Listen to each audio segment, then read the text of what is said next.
Hello, hello. Welcome to the Energies of the Week. I'm Bronwyn. I'm a predictive astrologer with a passion for myth and story. And today is Monday, June 6th. We're going to talk about the astrological energies of this week and how you can make the most of them. So, three things that I want you to keep in mind this week. You're going to be making choices. I want you to make those choices with compassion and discernment. That's first of all. We're going to talk about why in a minute.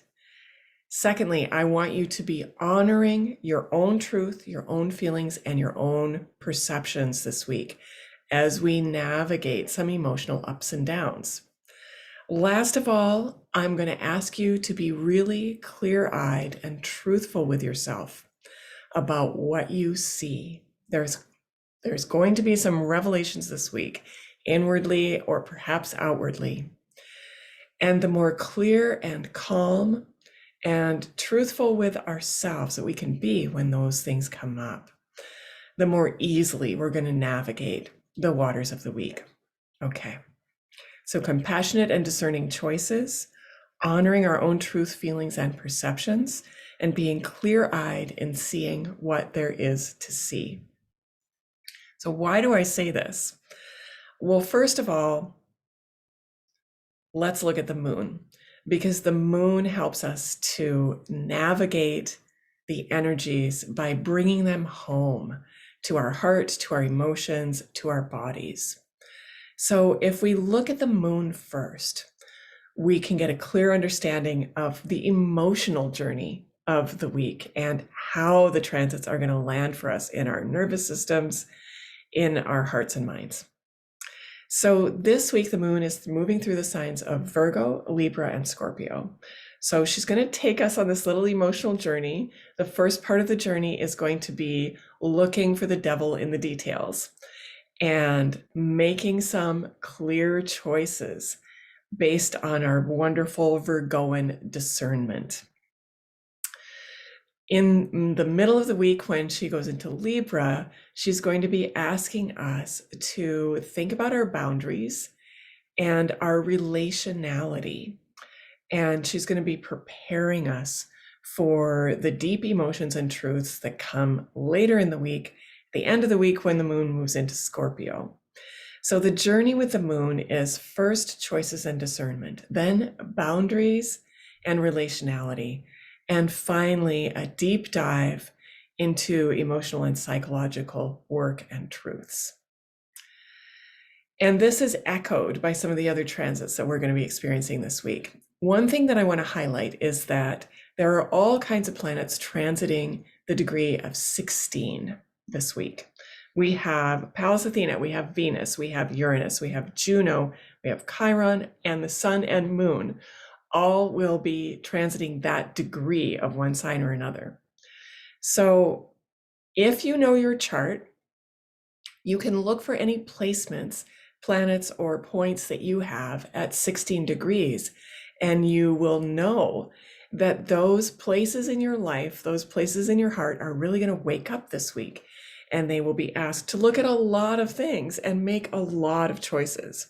So we look at our 16-degree placements. If you don't know your chart and you're just at the beginning of your astrology journey, there's another way to approach this. And that is by looking at your own life and looking at the big story from when you were 16 years old.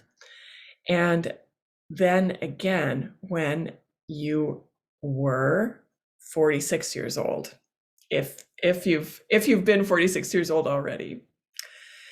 So if we look at those two moments in life and what were the big developmental stories, especially the big developmental story, the big learning from age 16, that aspect of yourself, that big developmental story is going to wake up and ask for you to look at it and ask for you to work with that part of yourself this week.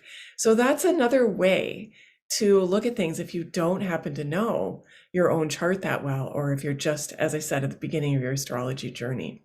You can look at the degree that's being stimulated in the transits, and you can think about that age between 0 and 29. And you can think about the story of that age for you. So all of our inner 16-year-olds are waking up this week and going through a lot of decision making, of strategizing, of deep feeling, of thinking about values, of being surprised, of partnering, of working with healing our wounds and illuminating our lives. So all of those experiences at the 16-year-old self or those 16-degree placements. So I did want to highlight that because that number 16 is really important this week. So think about that in your own life and chart. At the end of the week, there are a couple of important transits. One is with our friend trickster god Mercury, who brings us information of all kinds from all of the realms, right? It's important to remember that this is the key thing about Mercury, is that he can travel through all of the realms and remain the same. He's the only one of the gods that can descend into the underworld and come back completely unscathed. So he can be really helpful when we are doing that shadow work. He can take that role of psychopomp or guide through the shadows. And he will be doing that for us this week when he has his conversation with Pluto at the end of the week. He's going to be trining Pluto. This is the third time he's had this conversation since the end of April. So we're kind of wrapping up this story that we've been working on for the last month or so around our own shadow work, our own deep psychological work, and the realizations that we've had about ourselves over the last month during Mercury's retrograde period. So he's going to be bringing that story to a conclusion for us by bringing those last pieces of awareness up to us from that underworld of the self, that unconscious mind, those deep memories, those deep feelings, those things that we carefully put away so that we don't have to look at them on a daily basis. And then we might even hide from ourselves. Sometimes we're even hiding beautiful things from ourselves. Have you ever had that dream where you find a room in your house that you didn't know was there? This is the kind of work that Mercury is going to be doing with us at the end of the week. He's going to be opening those doors to those mysterious hidden rooms. You've had some hints of this in your dreams and in your waking life over the last month, but he's really going to bring it home to you on Friday. And this is all for the good, even if it's something that you thought you didn't want to look at. I think you're going to find that if you activate your self-compassion, this is something that can really move you forward. That's a really positive thing. Transits are transitory. You're going to move through it pretty quickly. But be willing, as I said, that ability to be clear-eyed is really important this week. So be willing on Friday when Mercury brings you that information, be willing to look at it and see it for what it is, with your own truth about your own feelings and your own perceptions. Still be as clear-eyed as you can, because that's going to prepare you for a surprising conversation that's going to happen on Saturday when we have Venus conjunct Uranus in Taurus. Uranus has been in there for the last few years in the beautiful sign of Taurus, kind of stirring things up. I have a lot of placements in Taurus myself, and I know how much Taurus just really enjoys kind of being in one place and enjoying the sensuality of the moment and being comfortable and relaxed and settling. Well, with Uranus and Taurus, we haven't ever really been able to fully settle into that Taurian indulgence and sensual appreciation, because we've been asked to keep waking up to what more is there for us in nature, what more is there for us in our own sensual appreciation of the world. And as the various planets have come along and spoken to Uranus and Taurus over the last few years, we've been able to see this from all different angles. So not today, but Saturday, Venus is going to make her annual visit to Uranus and ask us to kind of get out of our comfort zone and think about the changes that we need to make around our values and what brings us comfort and what brings us sensual satisfaction, and maybe even how we live in our bodies and how we live in the sacredness of nature. She's going to bring us some unexpected information, and she's going to ask us to adjust our values accordingly. This will lead us towards even more of that beautiful Taurus stuff, even more abundance, even more union with the natural world and with the bodily self, and awareness of the sacredness of the body. But in order to get there, we have to allow ourselves to be creatively disrupted. And the Taurus parts of us really don't love that process. We do love the result, which is more Venusian goodies, but we don't love the process. So the end of the week is a little bit challenging, but I think it's a challenge that can be really immediately rewarding and productive.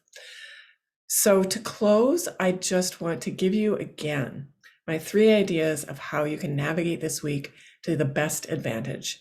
One is to make compassionate and discerning choices. You will be asked to make choices this week. Don't avoid them. Make them, but make them with your own self-compassion activated and your compassion for others activated.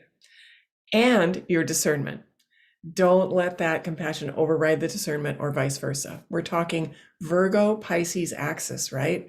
Where we want to balance compassionate universal mind with discerning, wholesome Virgo mind. Make compassionate and discerning choices. That's 1. 2 is to honor your own truth, feelings, and perceptions. This is the emotional journey that the moon's going to take us on this week. From Virgo through Libra through Scorpio, and especially end of the week, Scorpio moon helping us with that Venus Mercury stuff. We want to honor our own feelings, truth, and perceptions. The caveat with that is be willing to look clearly at your own truth. Don't shy away, don't hide. Be clear-eyed in seeing what there is to see. That's it. Make compassionate choices, honor your own truth, and be clear-eyed in seeing what there is to see. Have a beautiful week. Thanks for being here. For more in-depth interpretation of the transits, or just for more goodies, or to download some free new moon journaling pages, you can get on my mailing list to hear more from me. The link is below in the comments. Thank you so much for joining me. Have a beautiful week.